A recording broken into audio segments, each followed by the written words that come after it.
Que pourraient avoir en commun des cosmétiques et de la peinture, du béton et des tableaux de bord de voitures, du plastique composite et de l'asphalte? C'est le filament de cellulose produit à Kenogami qui pourrait être un ingrédient dans leur fabrication.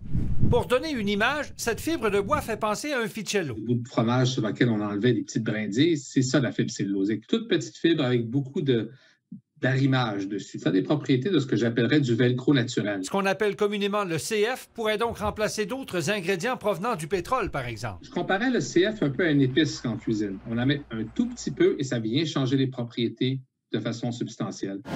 C'est que les papetières observent une baisse de la demande du papier. Le marché du papier se contracte annuellement de 10, 12, 15 %. Cette fibre représente un virage qu'amorce l'industrie. Je pense qu'il en va de sa pérennité, il en va de sa survie. Il faut voir ce qui va être durable dans les nouvelles habitudes de vie. À Kenogami, on explore dans quel produit cette fibre a un avenir commercial. Papier journal, c'est plate, là. On en fait moins.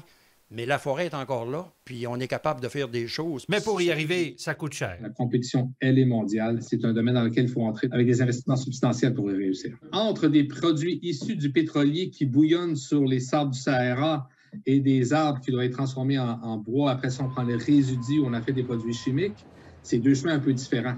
C'est deux prix un peu différents aussi. Le chaînon manquant, si vous voulez, c'est le financement qui serait disponible pour les entrepreneurs afin de mettre en application ce fameux tournant vers la bioéconomie. Et c'est là que le gouvernement fédéral a un rôle à jouer. Ça prend du courage politique et malheureusement, le courage politique, souvent au gouvernement fédéral, il est absent. C'est ce que dénonce le Bloc québécois.